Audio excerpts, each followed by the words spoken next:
अहिलेसम्म संसारमा यस्तो कुनै व्यक्ति हामीले भेटाएका छैनौँ जसले भन्छ मैले रात दिन बाइबलमा अध्ययन गरेँ, मनन गरेँ, प्रार्थना गरेँ, परमेश्वरलाई आफ्नो दिलो ज्यानले खोजेँ र मेरो जीवनमा त केही पनि फाइदा भएन भन्ने व्यक्ति संसारमा हामीले भेटेका छैनौँ।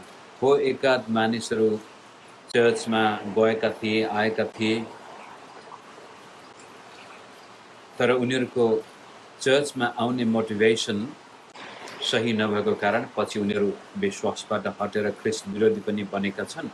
तर जसले दिनदिनै परमेश्वरमा आफ्नो दिलो ज्यानले मन मस्तिष्कबाटै परमेश्वरलाई खोजेर उहाँको वचनमा मनन गर्छ, उहाँ सँगसँगै सङ्गत गर्दछ, प्रार्थनामा समय बिताउँछ, आफ्नो हृदयलाई शुद्ध र पवित्र राख्दछ भनेदेखि त्यो व्यक्तिको जीवनमा अवश्य पनि परमेश्वरले स्वर्गीय आशिषहरू दिनुहुन्छ। त्यसै सिलसिलामा आज यहाँको सामनेमा मैले भनेको छु, हाम्रो यो संसारमा बसुन्जेलसम्म जीवनको लागि र जीवन मात्र नभएर भक्तिपूर्ण जीवन, पवित्र जीवन, शुद्ध र पवित्र जीवन र अर्थपूर्ण जीवन बिताउनको लागि हामीलाई चाहिने सबै कुराहरू परमेश्वरले दिनुभएको छ। सुसमाचार भनेको नै के हो त भन्दाखेरि हामी परमेश्वरका शत्रु थियौँ, परमेश्वरबाट अलग भएका थियौँ, पापमा मरेका थियौँ, नरकमा भागीदार भएका थियौँ। तर परमेश्वरले हामीलाई यति धेरै प्रेम गर्नुभयो कि उहाँले आफ्नो एकमात्र पुत्रलाई संसारमा पठाउनु भयो। उहाँले हाम्रा सारा पाप र अधर्मको शक्ति र उपस्थिति समेतलाई पनि आफ्नो शरीरमा लिनुभयो र पापको बदला जुन मृत्यु हामीले तिर्नुपर्ने थियो त्यो उहाँले तिरिदिनु भयो र आज स्वर्ग र पृथ्वी बनाउने सारा ब्रह्माण्डको मालिकसँग हाम्रो घनिष्ठ सम्बन्ध भएको छ। यस्तो सम्बन्ध जो आफ्नै सन्तान उहाँले हामीलाई बनाउनु भएको छ। त यदि हामी परमेश्वरका सन्तान हौँ भनी भन्छौँ भने हामीमा परमेश्वरको स्वभाव आउनुपर्छ। जसै हाम्रो सन्तानहरू जब मानिसले देख्छन्, हामी छोरा, जसै म र मेरो छोरासँगै जाँदाखेरि ओहो बाउ छोरा त उस्तै रहेछ, किनभनेदेखि ऊ मेरो सन्तान हो र उसका धेरै कुराहरू म जस्तै, मेरा जस्तै छन्। उसको स्वभाव पनि कतिपटक म जस्तै छ, उसको शरीरको बनावट पनि म जस्तै छ, उसको रगतमा बग्ने कण जति पनि जीवाणुहरू छन् त्यो हामीसँग मेल खान्छ, किनभने हामी एक अर्कासँग त्यो सन्तानको नाताले गाँसिएका छौँ भने त्यस्तै किसिमले जो ख्रिस्ट येशूमा विश्वास गरेर परमेश्वरको सन्तान बन्दछ उसमा परमेश्वरको स्वभाव, उसमा त्यो ईश्वरीय स्वभाव आउँदछ। हुन त परमेश्वरले आदम र हव्वालाई र सारा मानिसलाई आफ्नै स्वरूपमा बनाउनु भएको कुरो बाइबलले बताउँछ, तर पापको कारण त्यो स्वभाव टुक्रिएको छ, टुटेको छ, फुटेको छ। परमेश्वरको स्वभाव जो पहिला हामीमा थियो त्यो एउटा फुटेको ऐना जस्तै छ, त्यो कचाककुचुक भएर अब त्यहाँ हेर्दाखेरि नै त्यो अनुहार देखाउनुको सट्टामा कस्ता कस्ता कुराहरू देखाउँछन्। आँखाको ठाउँमा अर्कै कुरो देखिन्छ, नाकको ठाउँमा अर्कै, त्यहाँ तपाईँले आफ्नो अनुहार हेर्न सक्नुहुन्न। त्यस्तै किसिमले परमेश्वरको स्वभाव आज हामीमा स्पष्ट रूपले छैन, थिएन।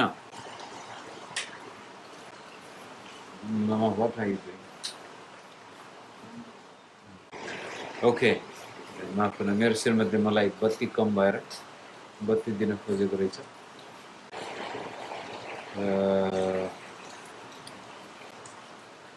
अलराइट, माफ गर्नुहोस्, म कता पुगिरहेको थिएँ त्यसरी। परमेश्वरको स्वभाव हाम्रो जीवनमा आउनुपर्छ। हामीलाई देख्दाखेरि मानिसले ओहो यो त फलानुको छोरा रहेछ, यो त फलानुको छोरी रहेछ भने जस्तै हामीलाई देख्दाखेरि मानिसले भन्न सकुन् ओहो यो मानिस त परमेश्वरलाई, येशू ख्रिस्टलाई विश्वास गर्ने मानिस रहेछ, यो मानिस त ख्रिस्ट येशूको चेला र चेली रहेछ भनेर भन्न सकुन्।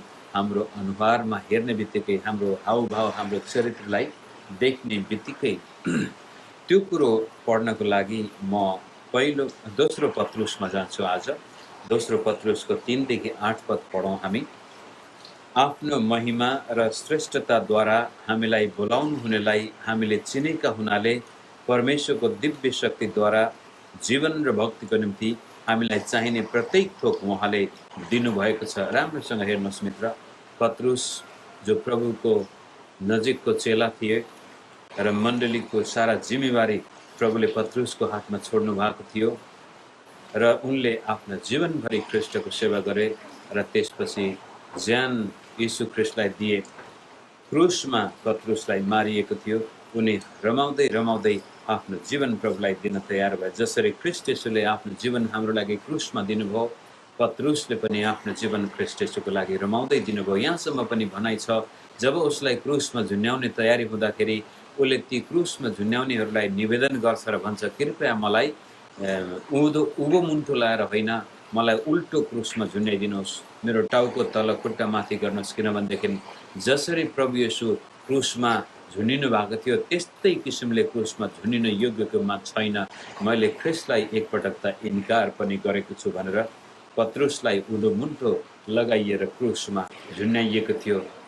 रमाउँदै रमाउँदै ख्रीष्ट येशूको चरित्रलाई, स्वभावलाई चेलाहरूले धारण गरेका छन्। त्यसैको आधारमा पत्रुसले भन्छ, परमेश्वरको शक्तिद्वारा, उहाँको दिव्य शक्तिद्वारा, उहाँको ईश्वरीय शक्तिद्वारा हामीलाई यो संसारमा बाँचुन्जेलसम्म चाहिने जीवनको निम्ति र त्यो जीवन कस्तो भक्तिपूर्ण जीवनको निम्ति सबै कुराहरू उहाँले दिनुभएको छ। यसैद्वारा 4 पदमा उहाँले हामीलाई उहाँको अनमोल र महान प्रतिज्ञाहरू दिनुभएको छ कि यस संसारका कुनै इच्छाबाट आउने भ्रष्टताबाट उम्केर तिमीहरू ईश्वरीय स्वभावका सहभागी हौ।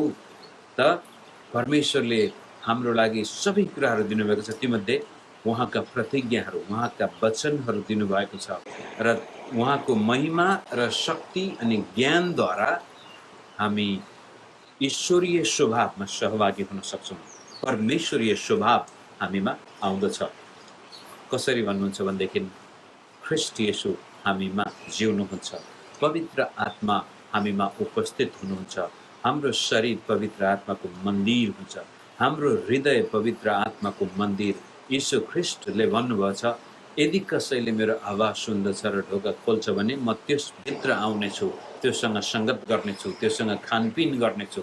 त्यस किसिमले पावलले भने जस्तै अबदेखि जिउने म होइन, तर ख्रीष्ट ममा जिउनुहुन्छ र क्रिस्चियन विश्वासीमा त्यो ईश्वरीय स्वभाव अथवा यीशु ख्रीष्टको स्वभाव, यीशु जस्तै हामी बन्नु पर्दछ। मित्र, हामीमा त्यो स्वभाव हुनुपर्छ। किन हुनुपर्छ भनेदेखि परमेश्वरले त्यो स्वभाव हामीमा हुनको लागि चाहिने सबै कुराहरू दिइसक्नु भएको छ, गरिसक्नु भएको छ। अब हामीले गर्नुपर्ने काम केही पनि छैन। त्यो ईश्वरीय स्वभाव हामीबाट झल्किनको लागि परमेश्वरले सबै कुराहरू गरिसक्नु भएको छ। अब पढ्दै जाउँ 4 पदमा, यसैद्वारा उहाँले हामीलाई उहाँको अनमोल र महान प्रतिज्ञाहरू दिनुभएको छ कि यस संसारका कोही इच्छाबाट आउने भ्रष्टताबाट उम्केर तिमीहरू ईश्वरीय स्वभावका सहभागी हौ। जब जब हामीमा ईश्वरीय स्वभावको कमी देखिन्छ त्यति बेलामा हामी आफ्ना पापी स्वभावबाट, अभिलाषाहरूबाट प्रेरित भएका हुन्छौँ। त्यहाँ के भनेको छ भने संसारका कोही इच्छाबाट आउने भ्रष्टताबाट उम्केर शरीरका अभिलाषाहरू, पापी स्वभाव जो पहिला ख्रीष्टलाई चिन्नुभन्दा अगाडि हामीमा थियो, त्यसले हाम्रो ईश्वरीय स्वभावलाई भ्रष्ट बनाएको थियो। तर ख्रीष्ट येशूलाई विश्वास गरिसकेपछि हामी त्यो भ्रष्टताबाट उम्किसकेका छौँ। एउटा येशूमा विश्वास गर्ने मानिस अब भ्रष्ट स्वभावमा बाँचिराख्नु पर्दैन, ऊ उम्केको छ। तर आज धेरै विश्वासीहरू अझै पनि आफ्ना कुइच्छा र पापी अभिलाषाका शिकार भएका छन्।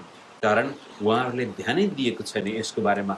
हो, म पापी थिएँ, मलाई परमेश्वरले विगतको पापबाट त मुक्ति दिनुभएको छ, तर वर्तमान पापबाट म के गरौँ भन्ने मेसो पाएको हुँदैन। उनीहरू आज गल्ती गर्छन्, भोलि गल्ती गर्छन् र पछि गएर आफैलाई यस्तो किसिमले सान्त्वना दिन्छन् कि हो, म त माटोले बनेको मानिस नै हुँ, रगत र मासुले बनेको मानिसले पाप गर्छ र प्रभुले अनुग्रह गर्नुहुन्छ होला भनेर हामी हाम्रा शरीरका अभिलाषा, कुइच्छा, कुवासनाहरूलाई फेरि आफ्नो बसमा पार्न दिन्छौँ। त्यो हाम्रो कर्तव्य हामीले कहिलेकाहीँ पुरा नगरेको कारण ईश्वरीय स्वभाव हामीमा देखिँदैन। क्रिस्चियनहरू एक आपसमा झगडा गरेको, लडाइँ गरेको, युद्ध गरेको कहाँबाट आयो? त्यो कुइच्छा, कुवासनाहरूबाट। याकुबले भने जस्तै कसैले पनि नभनोस् कि परमेश्वरले मलाई यो परीक्षामा पार्नुभयो भनेर। हामी कसरी परीक्षित हुन्छौँ? आफ्नै शरीरका अभिलाषाहरूबाट जब हामी जीवन बिताउन थाल्दछौँ, त्यसपछि हामी पाप र अधर्म गर्ने परीक्षामा पर्दछौँ। जब हामी त्यो परीक्षामा पर्छौँ, तब हामीमा भएको ईश्वरीय स्वभाव फेरि कुचिन्छ। ख्रीष्ट येशूलाई देख्दैनन् मानिसहरूले, हाम्रो पापी स्वभाव त्यहाँ फेरि जिउँदो भएको देखिन्छ।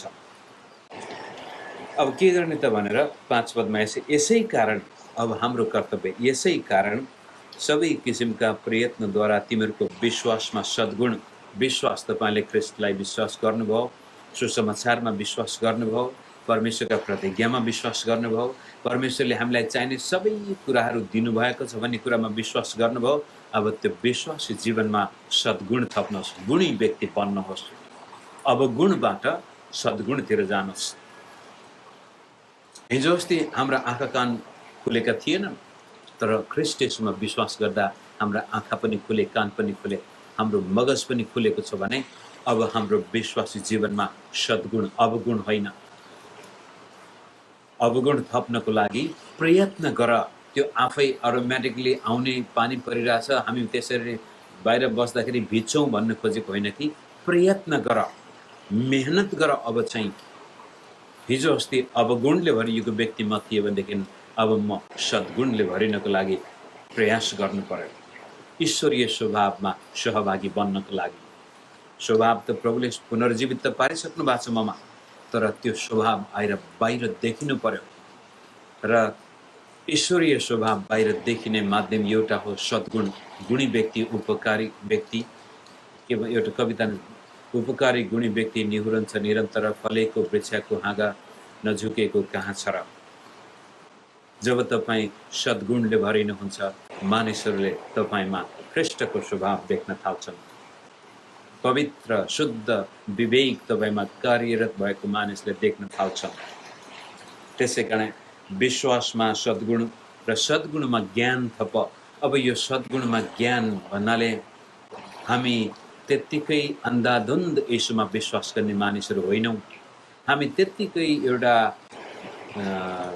रूढिवादीलाई अपनाएका पनि होइनौँ। ख्रीष्ट येशूको बारेमा जानेर बुझेर, बाइबलको बारेमा जानेर बुझेर, ईश्वरीय जीवनको बारेमा जानेर बुझेर हामी इन्फर्म्ड विश्वास, के भन्छ, ज्ञान प्राप्त विश्वासी हो। येशू ख्रीष्टमा विश्वास गर्ने मानिसको निम्ति ज्ञानका ढोकाहरू खुल्दछन्, ऊ ज्ञानी व्यक्ति बन्दछ।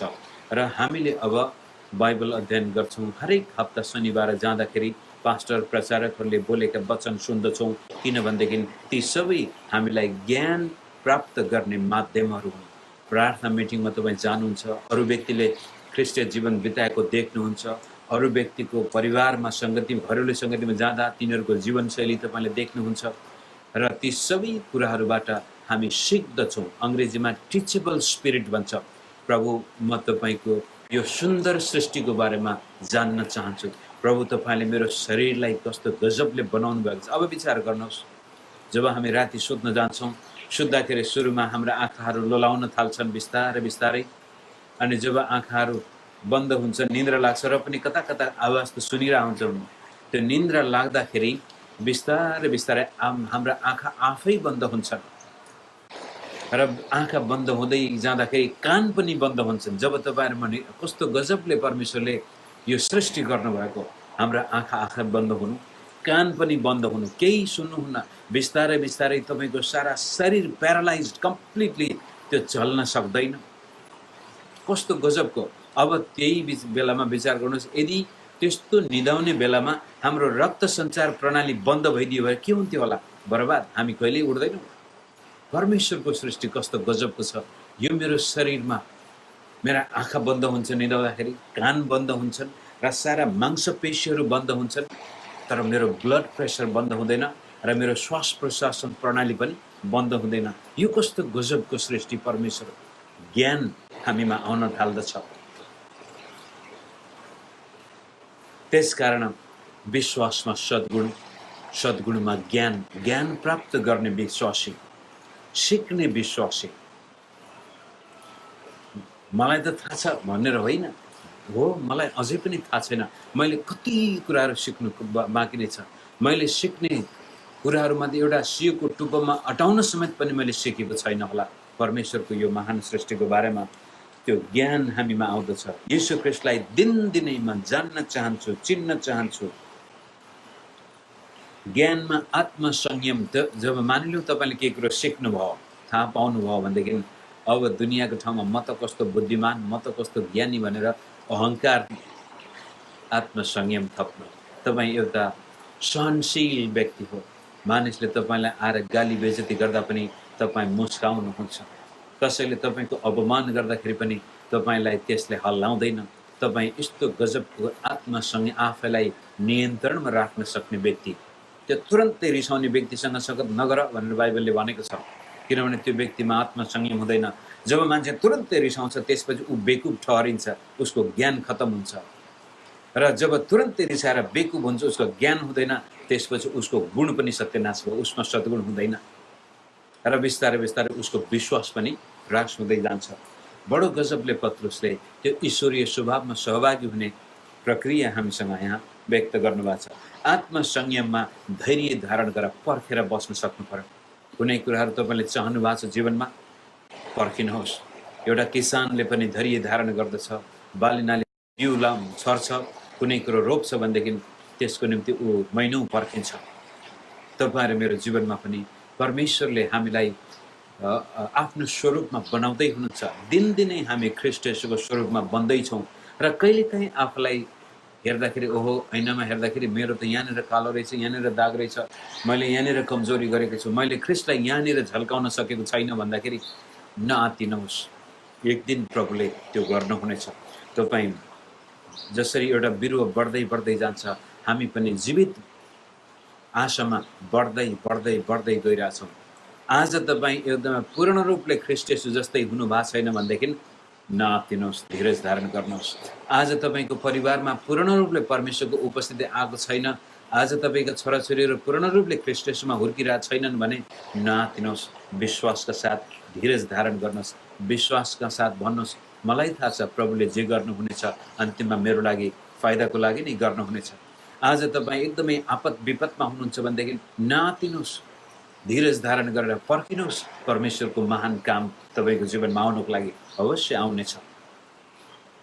त्यसै कारण धीरज, आत्मसंयममा धीरज धारण गर्नुहोस्। आत्मसंयम आफूलाई कन्ट्रोल गर्छ। धीरजले बाहिरका परिस्थितिहरू अनियन्त्रित हुँदाखेरि पनि आत्तिदैन त्यसपछि। अनि त्यो धीरजमा चाहिँ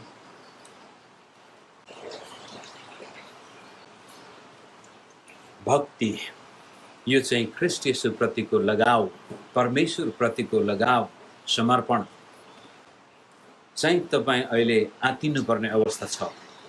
तर त्यसको सट्टा तपाईँ धीरज धारण गरेर त्यसमा ख्रीष्ट येशूलाई झल्काउँदै हुनुहुन्छ। ख्रीष्ट येशूसँग सङ्गत गर्न छोड्नु भएको छैन। उदाहरणको लागि हामी यो 3-4 महिनासम्म यसरी बिहानै बाइबल अध्ययन गर्दैछौँ, वचनको मनन गर्दैछौँ। सायद हिजो साँझ तपाईँको परिवारमा केही खटपट भएको थियो अनि होस् आज बिहान त हिजो त्यस्तो भएको छ, खै के जाने भनेर तपाईँले फेरि भक्तिपूर्ण जीवन बिताउनुको सट्टामा आफ्ना शरीरका अभिलाषालाई, रिसलाई अथवा निराशालाई, खिन्नतालाई, बेखुसीलाई ठाउँ दिनुभयो। भक्तिबाट तपाईँ विचलित हुनुभयो, भक्तिपूर्ण कार्यबाट विचलित नहोइन। हिजो साँझ घरमा जस्तो सुकै खटपट, बुढाबुढीको झगडा होस् कि छोराछोरी आमा बाबु बिचमा समस्या भयो कि छिमेकीको बिचमा समस्या भयो कि अथवा हिजो अस्पतालमा जानुभयो, डक्टरले भन्यो तपाईँको शरीरमा त डरलाग्दो रोग लागेको छ भन्नुभयो कि हिजो तपाईँलाई ऋण परेर बेहाल भएको छ कि बाढी पहिरो गएर जग्गा जमिन सत्यनाश भयो कि घर परिवारमा कोही खसेको छ कि कस्तो जस्तो सुकै दुःख परिस्थिति आउँदा पनि हामी ख्रीष्ट येशू प्रतिको भक्तिलाई छोड्दैनौँ। झन् छिटो हामी ख्रीष्ट येशू कहाँ जान्छौँ, झन् बढ्ता हामी ख्रीष्ट येशूको चरणमा जान्छौँ। त्यसकारण धीरज धारण गर्दाखेरि हामी भक्ति त्यसमा थप्दछौँ। त्यो चाहिँ यस्तो किसिमको धीरज हो जसले परमेश्वर कहाँ दौडेर जान हामीलाई प्रेरणा दिदछ। त्यसपछि भक्तिमाथि भातृ स्नेह। यो भातृ स्नेह भनेको आफन्तहरूप्रति गरिने प्रेम हो मित्र। प्रेमलाई विभिन्न भागमा विभाजन गरिएको छ बाइबलमा। र भक्ति छ, तपाईँ बिहान बिहानै प्रभुसँग प्रार्थना गर्नुहुन्छ र त्यो प्रार्थनामा आफ्ना छोराछोरीको लागि, आफ्ना परिवारको सदस्यको लागि प्रार्थना गर्नुहुन्छ, प्रभुको चरणमा लगेर जानुहुन्छ। आफ्ना इष्टमित्र, छिमेकी, दाजुभाइ र ख्रिस्ट येशूमा विश्वास गर्ने तपाईँको चर्चका विश्वासीहरू, चर्चका पास्टर अगुवाहरूको लागि तपाईँ प्रार्थना गर्नुहुन्छ।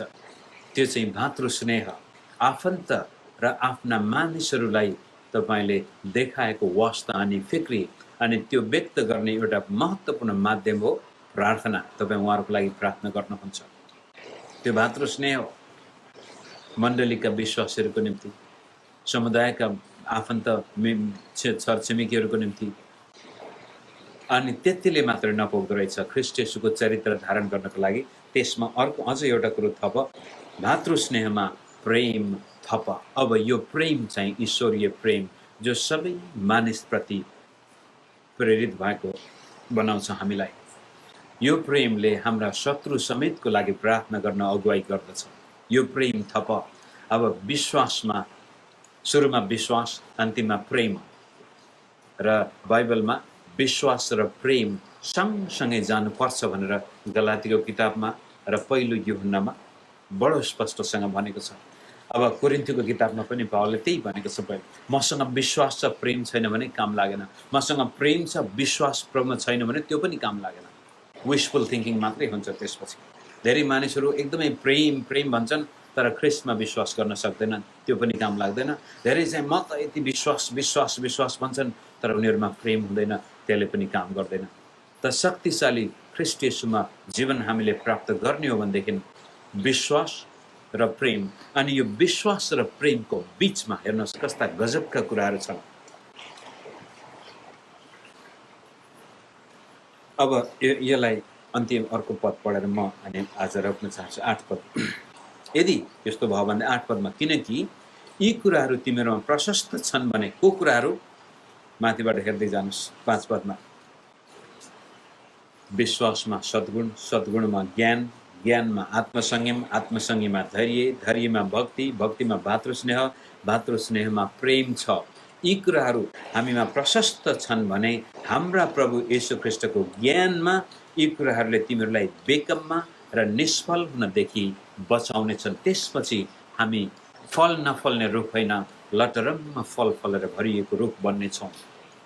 हामीलाई निष्क्रिय र निष्फल हुनबाट बचाउनेछन् यी कुराहरूले। तपाईँ म यस संसारमा बाँचुन्जेलसम्म चाहिने सबै कुराहरू प्रभुले दिनुभएको छ र भक्तिपूर्ण जीवन बिताउनको लागि चाहिने सबै कुराहरू प्रभुले दिनुभएको छ। र यिनै कुराहरूलाई गलाती 5 अध्यायको 22-23 पढ्यो भने यो पवित्र आत्माको मिनिस्ट्री के भन्छ, सेवाबाट ती कुराहरू हामीमा आउँछन्। अब आफै हामी धैर्य धारण गर्न सक्दैनौँ, आफै हामी ज्ञान प्राप्त गर्न सक्दैनौँ, आफै हामी आत्मसंयममा पनि बस्न सक्दैनौँ, आफै हामी भातृस्नेह प्रेममा पनि बढ्न सक्दैनौँ। त्यसमा मद्दत गर्न येशू प्रभुले हामीलाई पवित्र आत्मा दिनुभएको छ। तर त्यसको लागि हाम्रो हृदय चाहिँ खोल्नु पर्यो, हाम्रो मगज खोल्नु पर्यो र ती सबै कुराहरू प्राप्त गर्ने चाहना, तिर्खा भोग हामीमा भयो भनेदेखि पवित्र आत्माको वास हामीमा हुन्छ र उहाँले हामीलाई त्यो ईश्वरीय स्वभावमा ढाल्नुहुन्छ मित्रहरू। र जसको कारण यस संसारमा बस्दाखेरि हामी फलिफापूर्ण जीवन बिताउँछौँ, फलेको वृक्ष जस्तै हुन्छौँ हामी।